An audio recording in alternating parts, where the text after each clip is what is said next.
اعوذ باللہ من الشیطان الرجیم بسم اللہ الرحمن الرحیم۔ السلام علیکم میرے پیارے بھائیوں اور دوستوں، سورہ یاسین کے خواص و برکات کا ایک مجرب واقعہ آپ کو سنانا چاہتا ہوں، جو کتاب جنت کی پاسپورٹ میں صفحہ نمبر 144 پر درج ہے۔ اسلام کی شانی تاریخ میں سورہ یاسین کے خواص و برکات سے متعلق بے شمار آزمودہ اور مجرب واقعات ملتے ہیں، جن میں سے ایک یہاں درج کیا گیا ہے۔ چنانچہ صاحب الفوائد فرماتے ہیں کہ ایک مرتبہ مشہور بزرگ عالم امام ناصر الدین بستی سخت بیمار پڑ گئے، اور اس بیماری میں آپ کو سکتہ کا مرض لاحق ہو گیا۔ اعضاء و کارب نے آپ کو مردہ تصور کر کے دفن کر دیا۔ رات کے وقت آپ رحمۃ اللہ علیہ کو ہوش آیا تو خود کو مدفون دیکھا اور سخت متحیر ہوئے۔ اس حیرت و پریشانی و اضطراب کی حالت میں آپ کو یاد آیا کہ جو شخص پریشانی کی حالت میں 40 مرتبہ سورہ یاسین پڑھتا ہے، اللہ تعالیٰ اس کی اضطراب کو رفع کرتے ہیں اور اس کی تنگی کو فراخی سے بدل لیتے ہیں۔ آپ رحمۃ اللہ نے سورہ یاسین پڑھنی شروع کی۔ ابھی 39 مرتبہ پڑھ چکے تھے کہ ایک کفن چور نے کفن چرانے کی نیت سے آپ کی قبر کو کھودنا شروع کیا۔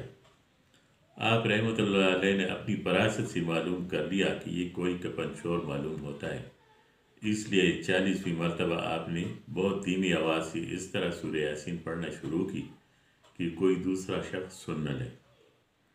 ادھر آپ نے 40ویں مرتبہ سورہ یاسین ختم کی تو ادھر کفن چور بھی اپنا کام پورا کر چکا تھا۔ آپ فوراً رحمۃ اللہ علیہ فوراً قبر سے اٹھ کر باہر نکل آئے۔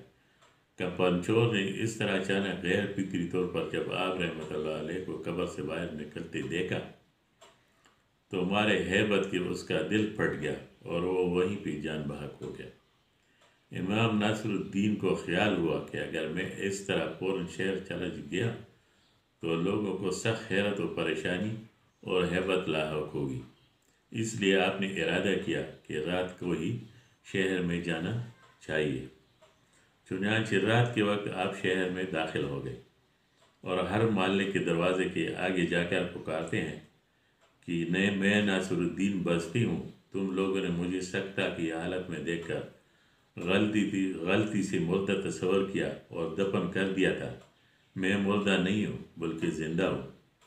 مورخین نے لکھا ہے کہ اس واقعے کے بعد آپ نے قرآن مجید کی ایک تفسیر بھی لکھی ہے۔ الغرض، سورہ یاسین ایک عظیم الشان صورت اور ایسی نعمت بے بہا ہے کہ جس کی روزانہ تلاوت کرنے والا، جس کا ہمیشہ ورد رکھنے والا، جسے مشکلات اور مہمات میں پڑھنے والا کبھی نامراد نہیں ہو سکتا۔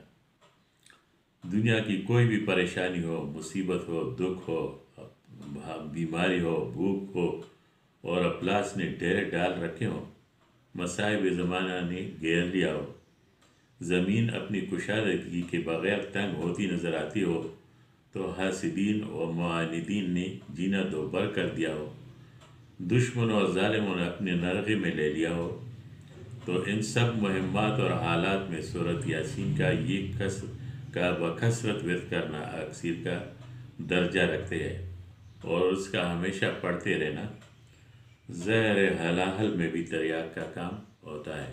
میرے بھائیوں، ہر صبح فجر کی نماز کے بعد سورۃ یاسین پڑھنا اپنا معمول بنا لیں اور اپنے سارے مشکلات کو ختم کرنے کی کوشش کریں۔